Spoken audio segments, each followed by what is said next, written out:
Hola, ¿cómo están? Espero que todas y todos estén bien. Vamos a pasar a nuestro siguiente tema, que son pruebas afectivas y estudios con consumidores. Entonces, a diferencia de otros tipos de pruebas que ya hemos estado viendo, ya no vamos a trabajar con jueces entrenados, ahora vamos a trabajar con consumidores o jueces hedónicos. Por lo tanto, ya estamos en esta etapa, ya no estamos analizando pruebas o ya no estamos indagando en las pruebas analíticas, sino ya estamos con las pruebas hedónicas o pruebas de consumidores. Una de las principales características que tienen nuestros jueces hedónicos o consumidores es que ellos no requieren de ningún entrenamiento. ¿Sale? La única condición es que quieran participar. El factor crítico es su selección como una muestra representativa del mercado de consumidores potenciales del producto. Y la forma en que los podemos recaudar o los podemos juntar es por medio de una estrategia llamada Focus Group, donde se selecciona un grupo de personas que tenga características pues no tan específicas, digamos que sean consumidores habituales de ciertos productos. ¿Cuál es el objetivo de hacer este tipo de pruebas? Principalmente es conocer y determinar las necesidades que tienen los consumidores. Cada consumidor tiene necesidades diferentes y varía de acuerdo a lo que él necesita, ¿sale? Entonces, para fines de estas pruebas, nosotros podemos hacer estas preguntas o hacernos estas preguntas y indagar un poco en los productos. Aquí, por ejemplo, ya podemos utilizar marcas porque finalmente nos interesa comparar a lo mejor la formulación de cada una de estas, ¿sale? Y nos gustaría saber cuál de las dos prefieren o cuál de las dos les gusta más, ¿sale? Entonces, ¿cuál es el producto que te gusta? Podría ser una pregunta que podríamos plantearle a nuestros consumidores. Otro sería cómo es el valor, cómo es valorado un producto con respecto a otro. Es decir, que él en base a sus juicios o a su percepción, a lo que ha experimentado a lo largo de su vida, pueda valorar un producto respecto a otro. Y otro podría ser también qué atributos contribuyen a la preferencia. Es decir, qué características o qué atributos infieren o determinan la preferencia de un consumidor. Es decir, que si un producto lo eligen por ya sea el empaque, por las características nutricionales, por el diseño del empaque, puede ser también por cuestiones ecológicas, que el producto sea biodegradable. Es alguna de las muchas características o muchos atributos que podrían influir a la hora de tomar una decisión como consumidor. Otra podría ser de qué manera está cambiando la preferencia de un producto con respecto al tiempo, ¿sale? Aquí, por ejemplo, podemos indagar que a través del tiempo, ¿sale? Los productos no son los mismos, obviamente, y eso se ha visto últimamente más marcado porque la tendencia del consumidor está cambiando bastante. Entonces, este tipo de estudios de consumidor de alguna forma puede indagar en el comportamiento y en las preferencias que tienen los consumidores conforme el tiempo va evolucionando. Las preferencias que tenemos en la actualidad nosotros no son las mismas que tenían nuestros padres y eso tiene que ver con la trascendencia del tiempo, ¿sale? Y bueno, la pregunta que nos podemos plantear es si mi producto realmente es lo que busca un consumidor. Y eso es clave, ¿no? Porque lo que veníamos platicando desde el inicio del curso es que muchas veces el producto es bueno si hablamos en cuanto a la nutrición y a ciertas características más intrínsecas del producto, pero a veces realmente no nos planteamos si sería exitoso al momento de lanzarlo al mercado. Entonces, de ahí la importancia de hacer este tipo de pruebas que son más bien evaluadas por consumidores. Y bueno, hay muchos factores que influyen al momento de seleccionar un alimento, ¿sale? Aquí tienen que ver muchos aspectos, no solo la cuestión de agrado del producto, sino que hay varios factores que están relacionados con con nuestra toma de decisión al momento de considerar un producto. Uno de ellos pueden ser los factores culturales, ¿sí? Por ejemplo, las normas y los valores. Hay ciertas culturas donde ellos tienen restringido el consumo de ciertos productos. Esta marca, bueno, no es una marca, es un sello que se llama kosher, es un sello que es muy conocido en el mundo de los judíos y son productos que están bien regulados y llevan un proceso muy estricto de inocuidad y de seguridad porque ellos cuidan mucho esa parte. Entonces, los factores culturales son son uno de los factores que nos van a o que van a influir en la toma de decisión de ciertos consumidores. Otros pueden ser los factores sociales, por ejemplo, la familia y los campos sociales. Es decir, si mi familia o mis padres tienden a rechazar ciertos productos porque es una tradición que no les gusten, ¿no? Vamos a imaginar que a toda la familia no le gusta tomar leche entera. Uno va adaptando ¿cómo se llama? Esas reglas, ¿no? Y las vamos reproduciendo y a veces pasan de generación en generación. Y simplemente a veces son ideas más bien familiares o de campos sociales, pero que influyen en nuestra toma de decisiones también. Otro factor podrían ser los factores económicos, el ingresos del consumidor, el precio del alimento. Obviamente, y eso es muy común, que la elección de ciertos productos dependa bastante de nuestro ingreso, ¿sale? Nosotros normalmente compramos nuestros alimentos en el mercado, en el súper, en el tianguis, ¿no? Pero ¿en qué radica la selección de cada uno de estos? Pues de nuestra economía. Entonces, el precio sí va a limitar o va de alguna forma a influir en la toma de decisión de ciertos productos. Entonces, estos factores influyen totalmente al momento de seleccionar un alimento, no solo del producto como tal. Los podemos dividir en dos tipos o grandes grupos, ¿no? de factores que pueden influir en nuestra toma de decisión o nuestra respuesta hedónica. Entre ellos, pues están los atributos intrínsecos que son relacionados con la composición. Es decir, si yo soy una persona que está acostumbrada a leer ¿cómo se llama? La tabla nutricional y darme cuenta de qué es lo que realmente contiene mi alimento que estoy a punto de seleccionar. Eso puede influir en mi toma de decisión o en mi respuesta, ¿sale? Pero bueno, la materia prima, por ejemplo, la composición física y química, algunos ingredientes, a lo mejor el proceso, también es algo que a mí me interese y que determine mi respuesta, van a influir totalmente sobre la decisión que yo tome o la percepción que yo tenga de ciertos productos.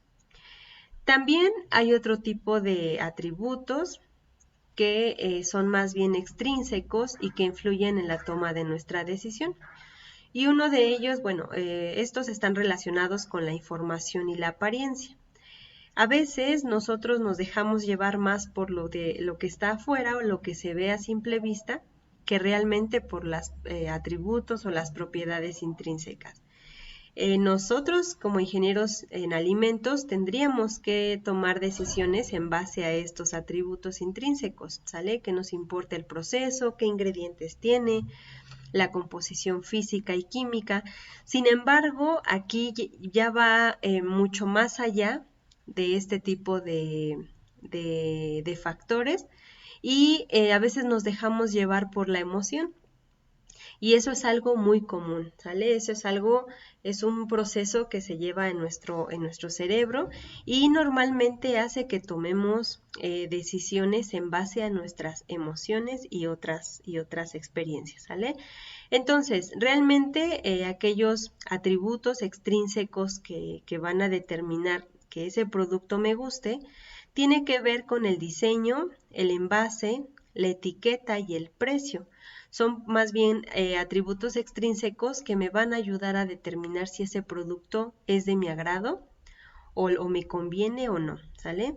Aquí, por ejemplo, pues las acciones como el marketing y las ventas son también atributos extrínsecos que influyen sobre la respuesta. Hay varios factores, aparte de estos intrínsecos y extrínsecos, que tienen influencia al momento de tomar la decisión o de seleccionar un producto. Uno de ellos son los factores psicológicos. No es lo mismo que yo vaya a hacer una compra cuando tengo un estado emocional, vamos a pensar asustado o triste, que cuando yo voy contento y tengo esa idea de adquirir un producto y voy con toda la intención, ¿no? Con toda la actitud. Aquí entonces los factores psicológicos influyen bastante a la hora de la toma de nuestras decisiones o de nuestras compras.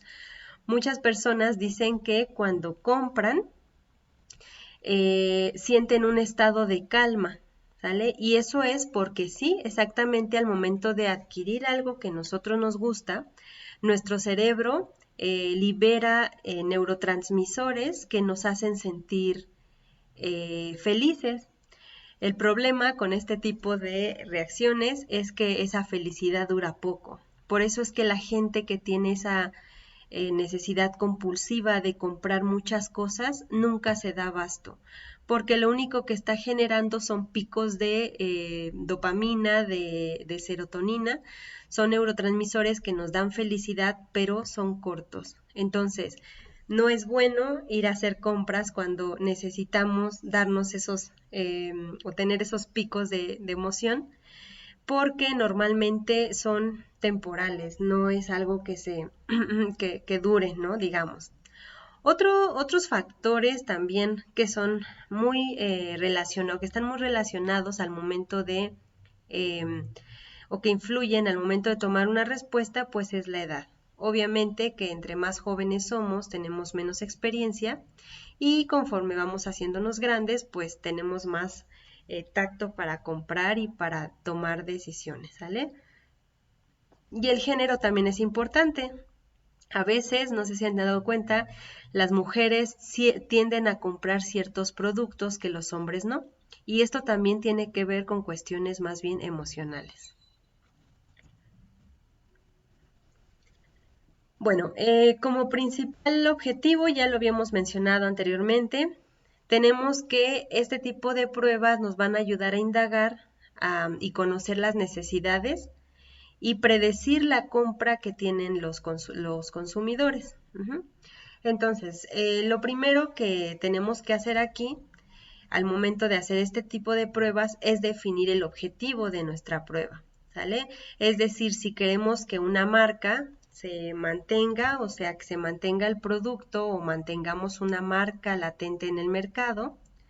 Si queremos hacer una mejora o una optimización de un producto que ya existe, o si queremos innovar y desarrollar nuevos proyectos, ¿sale? Entonces, como pueden observar, los objetivos de las pruebas de consumidores son muy diferentes a las pruebas analíticas.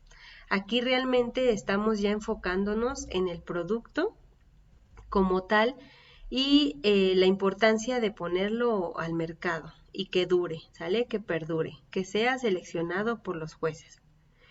Normalmente el tipo de muestra que nosotros requerimos para hacer este tipo de análisis va entre los 70 y los 500 para reflejar una buena confiabilidad y precisión de los resultados. Y bueno, esto va a depender totalmente de qué tipo de prueba querramos hacer, ¿sale? Pero lo ideal es tener muchos datos para que nuestros resultados sean confiables. En lugar de la prueba, a diferencia de las pruebas analíticas, es que son lugares abiertos, son lugares que están más bien relacionados o que están involucrados con la venta o con la venta del producto. Ustedes han ido al súper y es muy típico que en los centros, que en el súper haya personas que están dando degustaciones, ¿sale? Y a lo mejor te preguntan si te prefieres un producto u otro. E indirectamente lo que están haciendo ahí es un estudio de consumidores. Entonces, a este tipo de locales o este tipo de stands se le llaman locaciones centrales y normalmente se encuentran dentro de los lugares de venta, de donde se está evaluando el producto. Otro tipo de lugares donde también se aplican este tipo de pruebas es en las casas, ¿sale? ¿Alguna vez han ido a comprar vinos? Y han visto que de repente les hacen un test rápido de diferentes vinos y a lo mejor les preguntan pues cosas muy básicas como cuestiones de agrado, de preferencia. Y bueno, entonces este tipo de locaciones o este tipo de lugares también sirven para aplicar estas pruebas. Y bueno, la idea de todo esto es que las personas que están haciendo la evaluación o los consumidores se sientan muy, muy cómodos, que se sientan en el lugar en donde realmente se sirve o se consume ese producto. Es decir, si vamos a hacer una evaluación de cerveza, lo ideal es que no se haga en un laboratorio, porque en el laboratorio tenemos muchos factores que están controlados y lo que nosotros queremos es que ellos, aparte de consumir el producto, obviamente, perciban esa emoción que sienten cuando están tomando, en este caso, una cerveza. Entonces, de ahí la importancia del lugar, ¿sale? No se ocupan las cabinas para hacer la evaluación a consumidores. Lo ideal es usar lugares que sean más bien contextuales, que sean justo donde se consume o se desarrolla la evaluación. Otra cosa importante de este tipo de pruebas es la forma en que presentamos las muestras. Normalmente los jueces no tienen tanta habilidad para evaluar muchísimas muestras. Por lo tanto, normalmente la forma en que se presenta la evaluación es en forma monádica, o sea, una muestra a la vez, para que no sea tan exhaustivo. Pero también lo podemos hacer de una manera monádica secuencial, es decir, que se les den 3 muestras y primero evalúen una, después otra y después otra. Y bueno, también si el estudio es comparativo, es decir, que estemos comparando 2 productos, 2 marcas, 2 formulaciones, pues se puede presentar de esta forma, ¿sale? Que son más muestras, aunque bueno, es más tedioso para el consumidor. Entonces, este tipo de estudios de consumidores puede estar enfocado a 2 tipos, ¿sale? A lo cualitativo o a lo cuantitativo. En cuanto a lo cualitativo o en cuanto al estudio o análisis cualitativo, podemos decir que en este caso los resultados nos van a ayudar simplemente a explorar, conocer y entender o profundizar el estudio de nuestros jueces, de nuestros consumidores, y esto normalmente se hace con grupos focales, como comentábamos al inicio del tema. Los grupos focales son un grupo de personas que dan su punto de vista y es como una lluvia de ideas, ¿sale? Que podemos nosotros relacionar. A ese tipo de estudios se le conoce como asociación de palabras. Esto es muy común verlo ahora y mucho más en las redes sociales. Aquí, por ejemplo, las palabras que están marcadas o que están remarcadas o que tienen un tamaño mayor, tienen mucho más peso que estas que son pequeñitas, ¿sale? Entonces son o que influyen más o que importan más o que los consumidores las consideran más importantes comparadas con aquellas que son muy pequeñitas. Entonces, esta es una forma cualitativa de hacer un estudio, de analizar los juicios de nuestros jueces, ¿sale? Es una forma cualitativa de saber qué es lo que a lo mejor les interesa o cuáles son sus preferencias, pero esta forma es más bien cualitativa. Nosotros, para fines de este curso, nos interesa más analizar aquellas respuestas o aquellos juicios que son cuantitativos. Aquí básicamente lo que estamos haciendo es, o lo que nos interesa hacer es medir, validar y comprobar hipótesis estadísticamente, lo que hemos venido haciendo a lo largo del curso, ¿sale? Entonces, son variables que nosotros obtenemos de los jueces semicuantitativas, ¿sale? Pero que podemos darles una interpretación totalmente estadística. Entonces, aquí, por ejemplo, vamos a enfocarnos en 4 pruebas principales que son las siguientes, ¿sale? Entonces, las pruebas afectivas con consumidores, hay que quedar bien claro que estas pruebas en estas pruebas no se utilizan jueces analíticos, ¿sale? Aquí básicamente este tipo de pruebas nos van a ayudar a determinar si un producto le gusta a los consumidores o no. También podemos saber si un producto gusta más que el de la competencia. Esa puede ser otra importante, ¿cómo se llama? Otra importante característica, a lo mejor que nos interese saber qué producto gusta más comparado con el mío o si yo me puedo poner al nivel de una competencia. También nos puede decir qué tan aceptado es el producto en el mercado, ¿sale?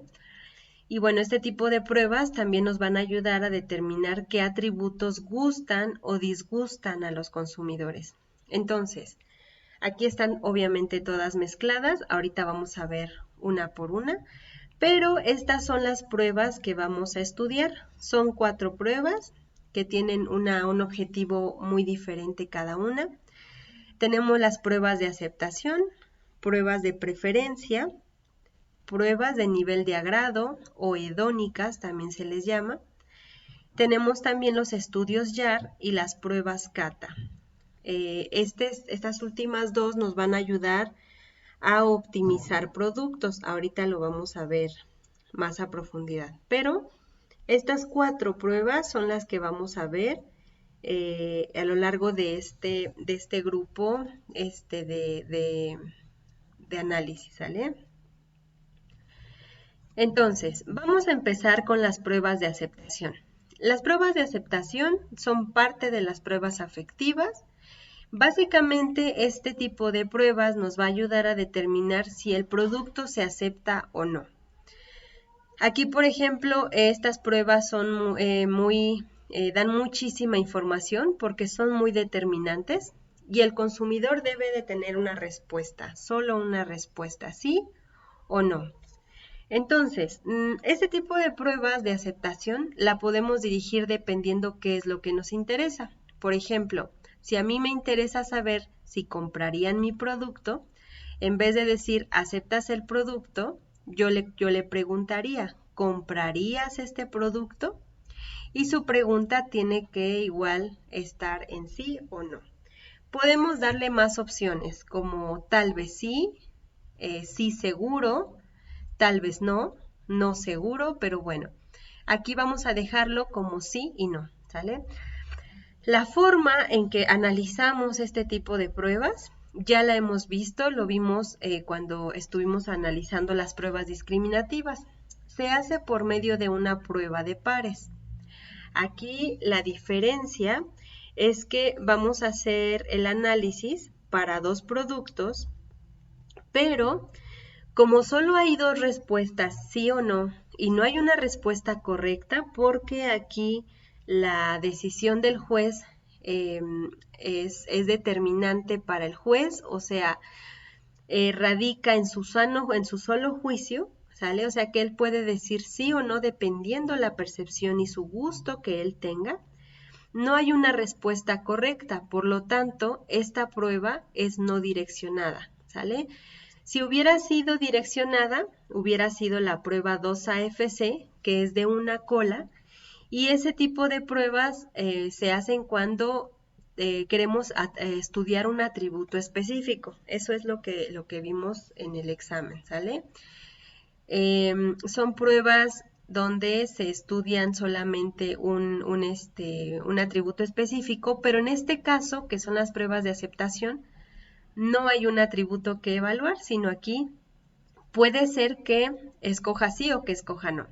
Por lo tanto, vamos a utilizar otra vez nuestras tablas de P1 medio, esta vez a dos colas, porque no sabemos cuál va a ser la respuesta que nos dé el juez. Puede ser que sí o puede ser que no, ¿sale?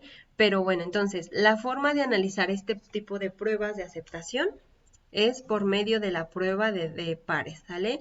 Usando la tabla de P1 medio, simplemente hay que contar el número de aciertos o el número de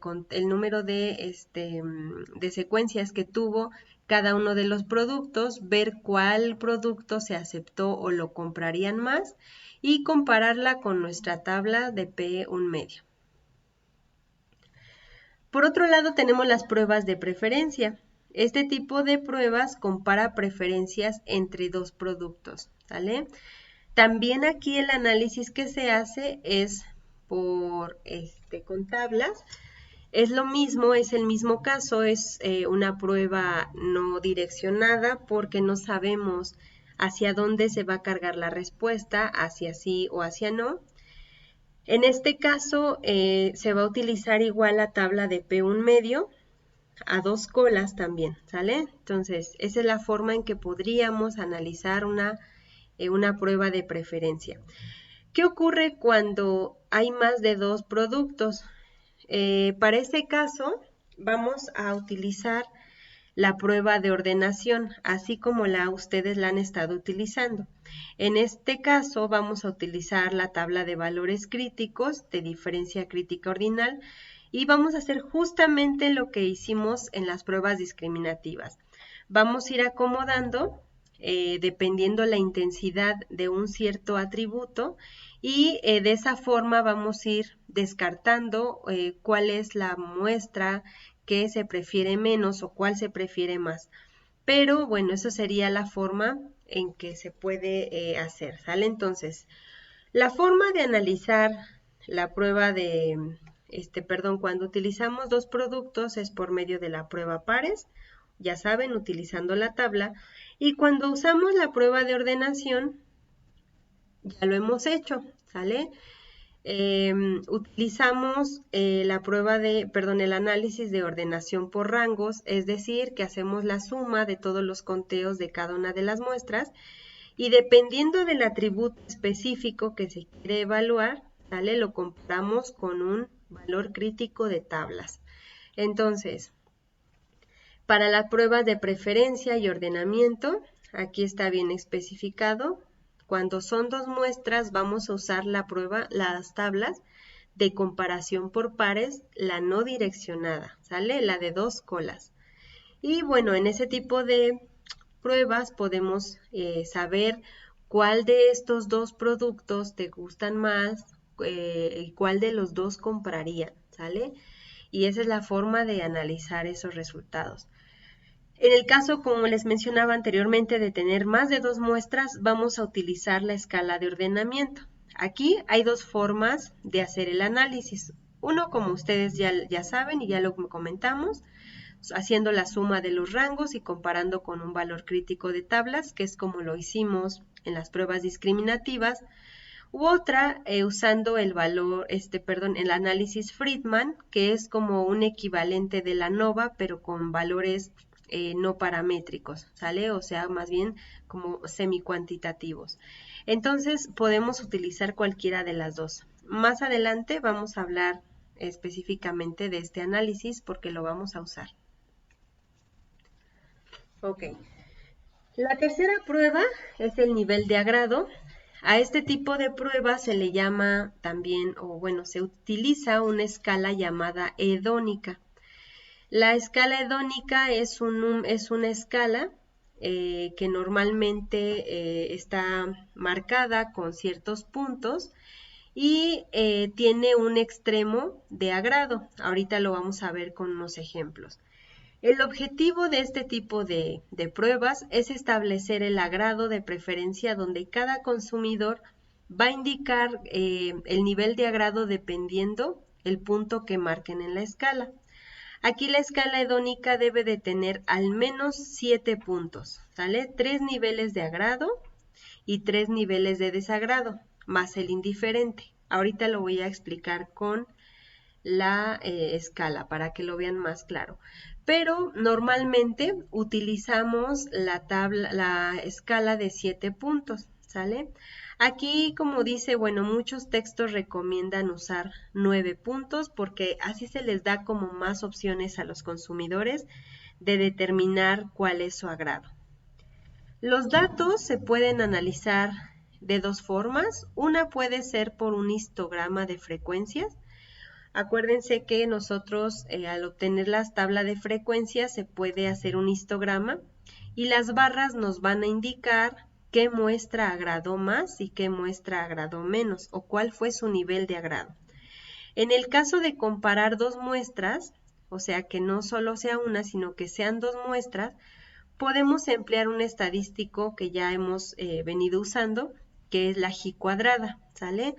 O la prueba Wilcoxon, que es la equivalente a la prueba TD-Student. Aquí el fundamento de estas dos pruebas es que hace una comparación de medias, ¿sale? O de medianas.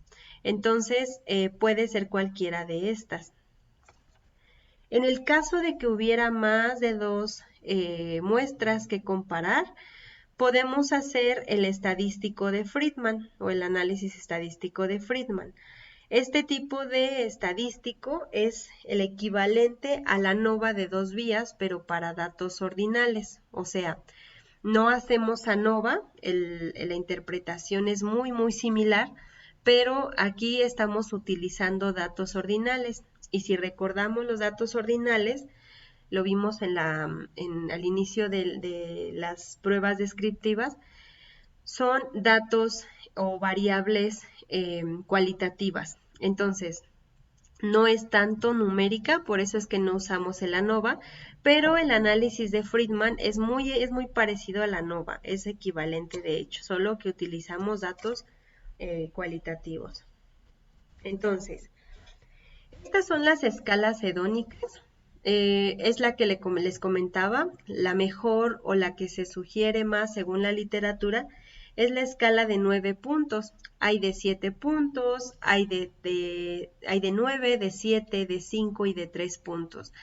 Lo mejor es tener muchos puntos porque así les damos más opciones a los consumidores de que ellos tomen la decisión de su agrado, ¿sale? Entonces, estas escalas son las mismas, solo que cambia la frase de cada uno de los puntos.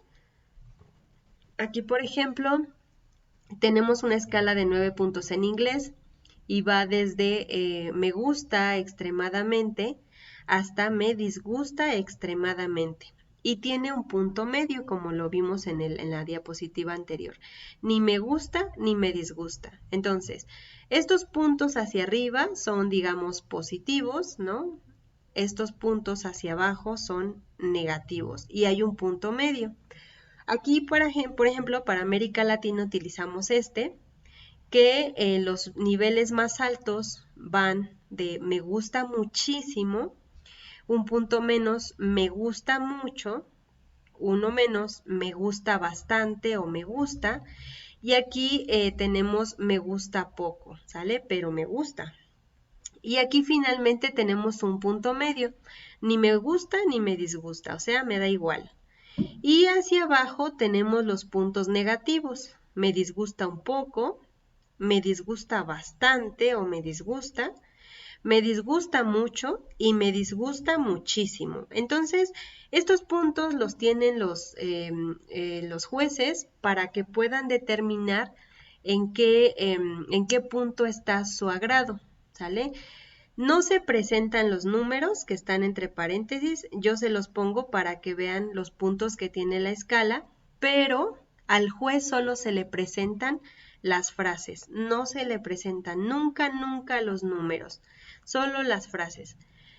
Y también hay escalas hedónicas para niños o adolescentes, ¿sale? Que aquí ellos cambian las palabras para que las puedan interpretar, pero significan lo mismo. Van los primeros o las respuestas o las frases superiores son más bien positivas, van desde súper bueno, muy bueno, bueno, apenas bueno. Y hay un punto medio que es ni bueno ni malo. Y todos los puntos más inferiores son los negativos, apenas malo, malo, muy malo y súper malo, ¿sale? Para niños se han creado diferentes escalas que sean más fáciles de interpretar y bueno, para fines más prácticos también se han empleado en adultos y son este tipo de escalas con caritas. Creo que a todos nos ha tocado en algún tipo de encuesta contestar alguna pregunta donde nos ponen caritas. Es mucho más fácil para nosotros interpretar una carita que a lo mejor un número, ¿sale? Entonces, o una descripción. Entonces, para los niños esta escala está súper bien porque ellos pueden interpretar por medio de una carita feliz o una carita infeliz su agrado, ¿vale? Entonces, estos son los tipos de escala que se sugieren para las pruebas de aceptación, de agrado, y se les llama escala hedónicas. Aunque sean puras caritas o sean solo las frases, son escalas hedónicas. Y la que más se usa es la de 9 puntos. Aquí tenemos otros tipos de escala para grados, donde se utilizan imágenes. Por ejemplo, pues aquí son muy, digamos que muy predecibles, ¿no? Lo que representa cada una de estas. Aquí hay un niño súper enamorado, ya que hay un niño que incluso está bajando su manita, que no le gusta y se tapa la nariz porque no le gusta. Este es otro tipo de escala hedónica, ¿sale? Pero esta es de 7 puntos, aquí podemos ver del 1 al 7, y tenemos un punto medio, que es el 4, donde hace una cara como de duda, porque no sabe si le gusta o le disgusta, pero eso significa. Y también tenemos las escalas de 5 puntos. Este tipo de escalas no es muy recomendable usarlas porque les damos muy pocas opciones a los consumidores. Entonces, lo ideal, como les comentaba, es que se presenten las escalas de 9 puntos. Y bueno, igual que en las escalas anteriores, no se presentan números, solo se presentan o caritas o las frases.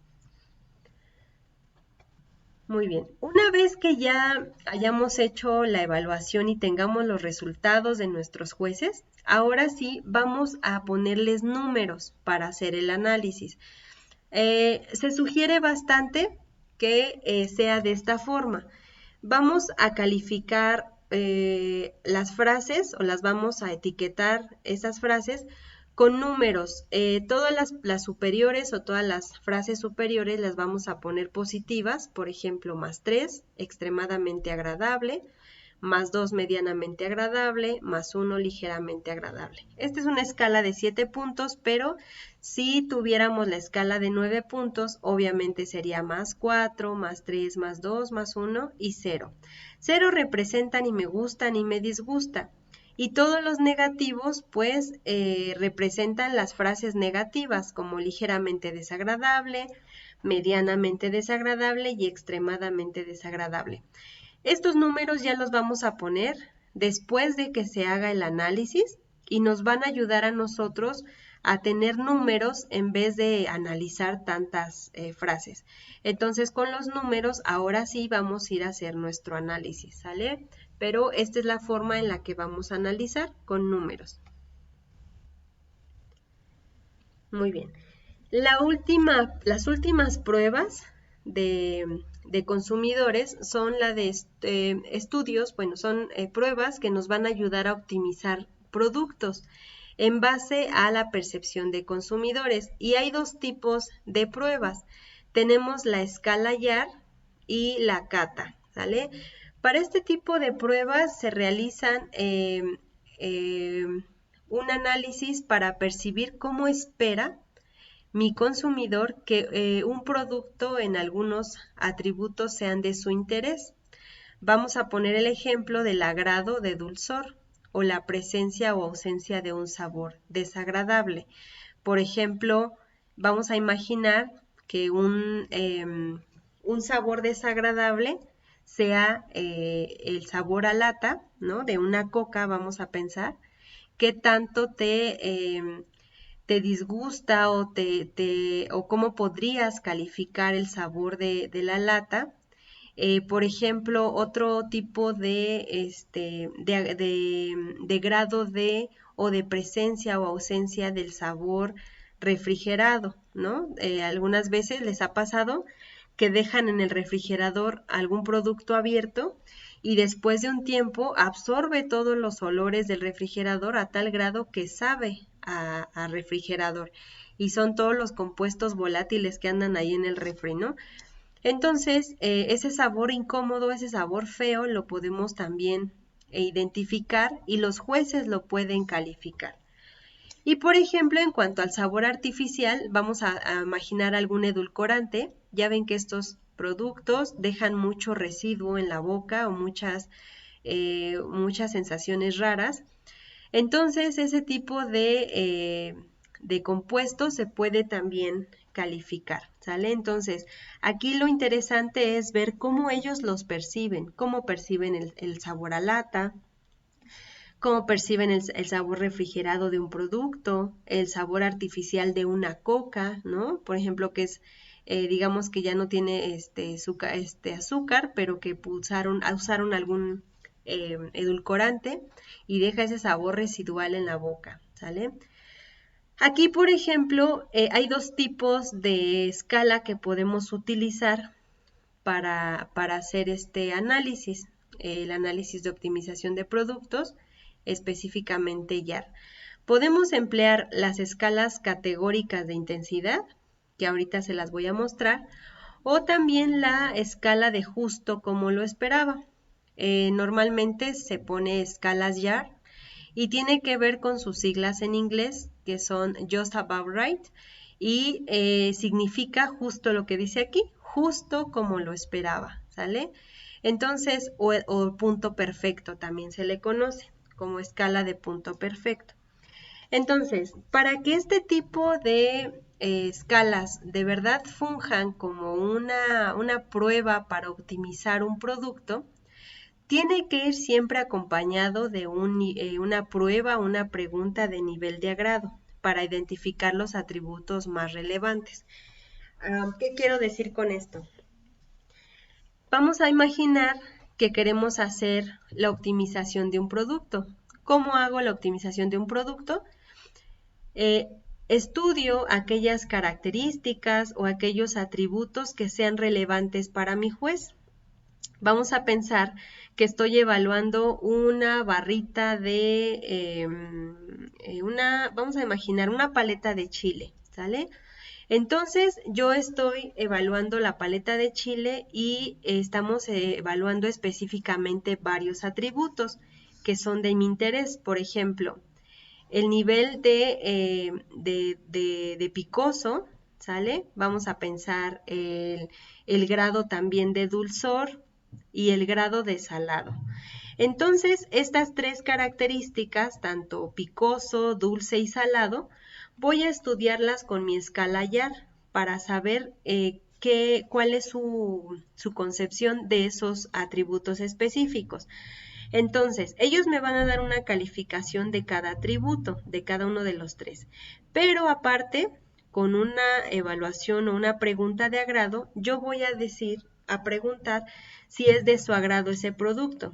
Si me dicen que no es de su agrado el producto, entonces tengo que ver, tengo que relacionar esa respuesta con mis atributos que estoy evaluando. Por ejemplo, si marcan muy picoso o más de lo que esperaban el picoso y me dicen que no les gusta el producto, entonces lo que me está indicando es que es demasiado picoso y que no les agrada el producto. Por lo tanto, yo tengo que bajar el nivel de picor, ¿sale?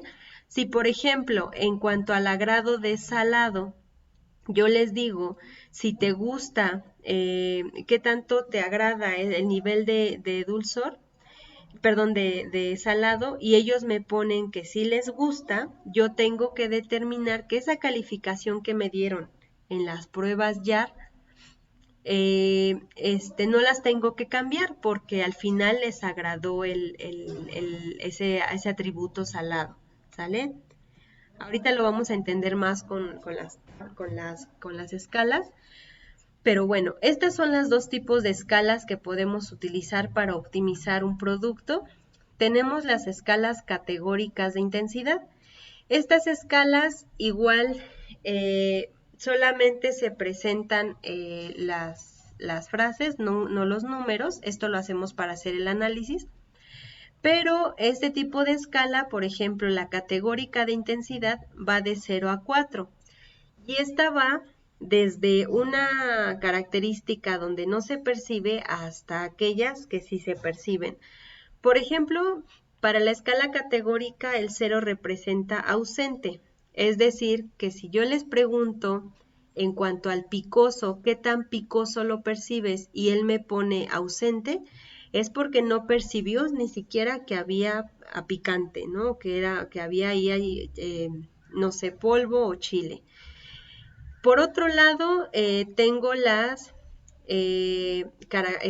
otras escalas o los otros valores de escalas que van poco intenso, moderadamente intenso, medianamente intenso, muy intenso, también podría utilizarse muy intenso. Y aquí, por ejemplo, la diferencia es la intensidad, como su nombre lo dice. Entonces vamos a imaginar en el atributo de picoso o de chile. Y aquí, por ejemplo, si ellos lo percibieran como muy alto, calificarían como muy intenso, ¿vale? También podemos utilizar otro tipo de escala que no es categórica, más bien es la escala YAR. Aquí, por ejemplo, la escala YAR la vamos a utilizar de la siguiente forma. Tenemos aquí, por ejemplo, 1, 2, 3, 4, 5 puntos. Hay diferentes tipos de escala YAR. También radica en el número de puntos que éste tenga. Toma. Por ejemplo, tenemos aquí una escala de 5 puntos. Esta tiene un punto perfecto. Aquí el 0 ya no va a representar ni me gusta ni me disgusta. Simplemente va a indicar que es justo como lo esperaban. Por eso, la respuesta la indicación o lo que significa este YAR, que es justo como lo esperaba, es este punto, ¿no? Que ellos califican justo como se esperaba y entonces calificarían con esta frase, ¿sale? Entonces, por ejemplo, si hablando del chile, ¿no? Del chile de la paleta, si nosotros tuviéramos que evaluar el picante o el chile de esa paleta y ellos nos califican como justo como lo esperaba, eso me indicaría que la cantidad de picante es como ellos lo requieren, o sea que es adecuado.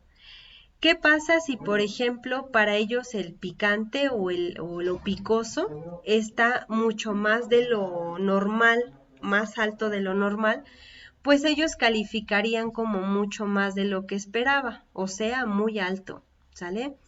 Y si, por ejemplo, ellos determinaran que ese picante o esa sensación picosa es mucho menor, van a calificar como menos de lo que esperaba o un valor muy bajo, ¿sale? Entonces, esta es la escala YAR. Hay varios tipos de escala YAR. Tenemos aquí un ejemplo de 4 tipos de escala YAR. ¿En qué radica o en qué se diferencian? En el número de puntos.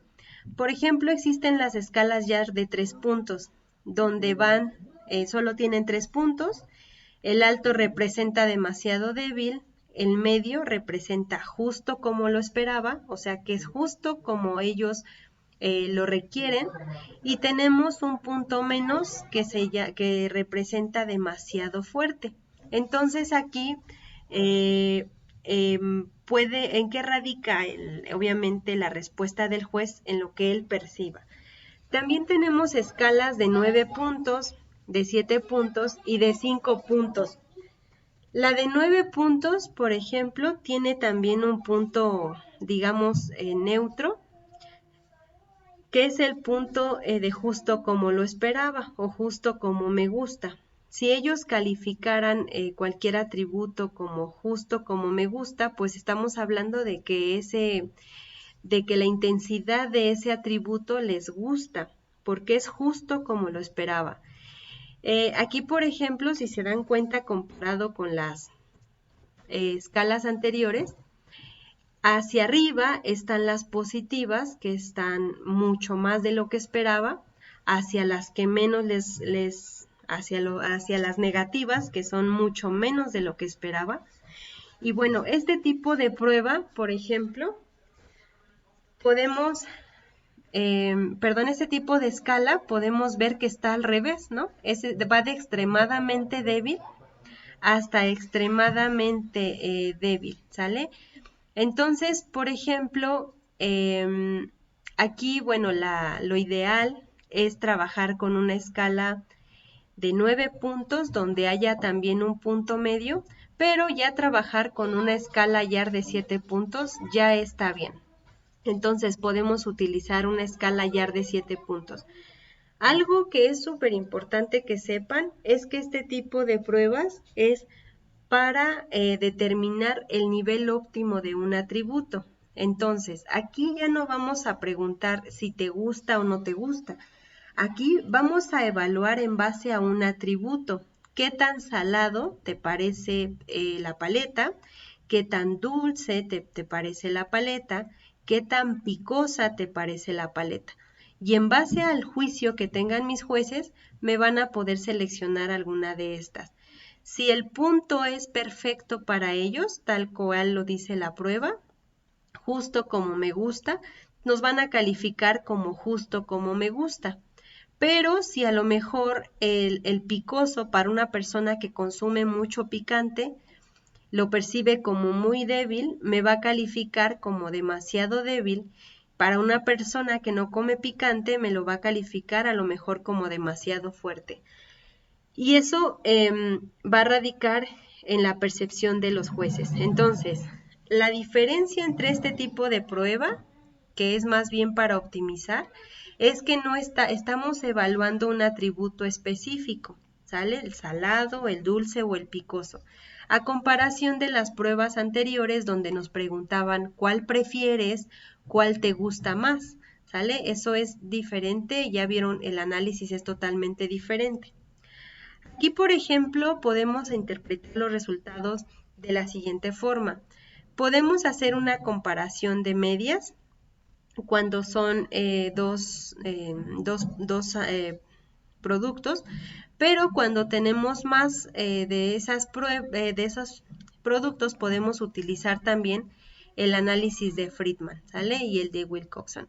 Entonces, bueno, el análisis lo vamos a ver más adelante, así que no se preocupen, ahorita vamos a ver una introducción de cada una de las pruebas, pero bueno, el análisis lo vamos a estudiar uno por uno.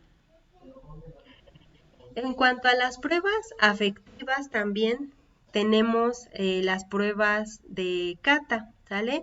Este tipo de prueba también nos va a ayudar a hacer una optimización de producto porque los jueces o nuestros consumidores nos van a dar todas aquellas características o aquellos atributos que crean que tienen relación con el producto, ¿sale? En este caso, por ejemplo, se hace una lista larga de atributos y se seleccionan aquellas que tengan relación con el producto dependiendo la percepción del juez. Entonces, la prueba CATA, que tiene que ver con sus siglas en inglés, Check All That Apply, que es como marque todo lo que aplique, o sea, marque todo lo que esté presente. Entonces, se hace una larga lista de atributos, también se hace un consenso para que no sean tantísimas pruebas y cada uno de los jueces califica dependiendo su percepción. Si está presente el atributo, se marca, si no, la casilla se deja vacía. Este tipo de pruebas, o en ese tipo de pruebas se presenta una lista de atributos, como se los comenté, y pueden estar presentes los atributos de los productos que se van a evaluar. Aquí los jueces deben marcar solamente los que sí estén presentes, los que no los vamos a dejar vacíos. Idealmente, para este tipo de pruebas se requieren de 70 personas como mínimo, pero bueno, podemos hacer más. La idea es tener como datos más, ¿cómo se puede decir? O sea que entre más datos podemos decir que hay más probabilidad de que, ¿cómo se llama? De que mis resultados sean confiables. Entonces, entre más consumidores, pues es mejor, ¿sale?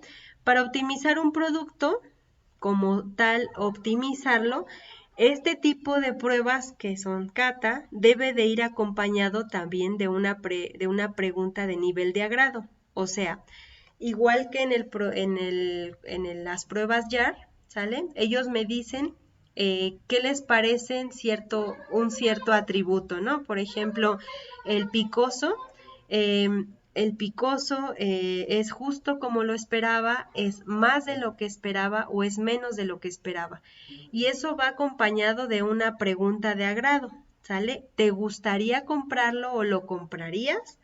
En este caso es lo mismo. Aquí, por ejemplo, tengo mis preguntas CATA, perdón, mi cuestionario CATA y tengo todos los atributos, ¿no? Que me están sugiriendo. Yo aquí, por ejemplo, voy palomeando y eso quiere decir, o los atributos que estoy palomeando indican que tienen relación con el producto. Aquí abajo normalmente va acompañado de una pregunta de aceptación y la idea es relacionar esa respuesta de aceptación con los atributos que me están mencionando, ¿sale? Entonces, bueno, esa sería la ideal. Aquí, por ejemplo, también se puede incluir la valoración de un producto ideal que nos indique qué características quisiera el consumidor. Es decir, podemos utilizar un producto que ya se encuentre bien conocido o que ya se encuentre en el mercado y esté bien posicionado y que a lo mejor yo quiera comparar ese producto con mi producto que estoy desarrollando. A eso se le llama, es una valoración con un producto ideal. Y la intención de esto es comparar qué características tiene ese producto que la mía o que mi producto que estoy desarrollando no lo tenga, ¿sale? Aquí también se pueden incluir evaluaciones de conducta como respuestas emocionales. Esto es muy interesante porque, por ejemplo, aquí podemos podemos estudiar las emociones de los consumidores, es decir, si ciertos productos les provocan una emoción. ¿Qué te provoca vamos a pensar, este refresco? Emoción, tristeza, calidez, etcétera, ¿sale? Aquí, por ejemplo, nos ponen si se percibe caro, tradicional, popular, natural, saludable. Entonces, como pueden ver, las respuestas del CATA no solamente son en base a atributos relacionados con el producto, sino que también nos pueden dar otro tipo de información como más de respuesta del consumidor o de conducta del consumidor, ya más como emocionales, ya no tanto del producto.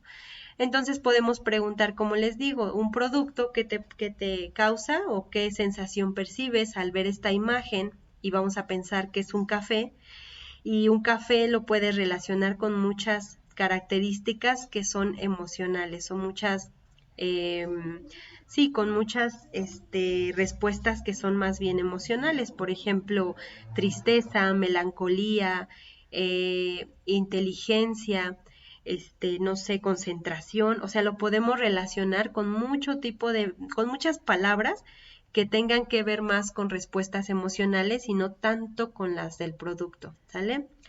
Aquí los datos indican frecuencia de menciones, o sea, aquí vamos a contar solamente las frecuencias, pero esto no refleja directamente la intensidad de cada característica. Es decir, si yo estoy evaluando galletas y en el cata, en el cuestionario cata, por ahí puse un atributo de grasoso y muchas personas dieron clic a esa casilla porque creían que era grasosa esa galleta, no indica que porque varias personas hayan dado clic en grasoso, la intensidad de o la cantidad o la concentración de grasa de mi galleta es mucho más alta, sino que lo único que estamos haciendo es contar frecuencias, o sea, cuántas veces mencionaron que grasoso era un atributo relacionado con mi galleta, pero no tiene que ver nada con la intensidad. No quiere decir que porque más personas le dieron clic a grasoso,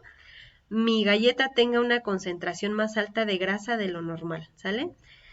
Aquí el análisis estadístico lo podemos hacer por medio de la G cuadrada, ya que este tipo de estudio o de análisis nos permite comparar frecuencias, pero vamos a hacer también un ejemplo de cata y vamos a ver cómo analizar esos datos. ¿Vale? Entonces, eso es todo. Espero que les haya gustado esta presentación y vamos a ver cada una de las pruebas con sus estadísticos.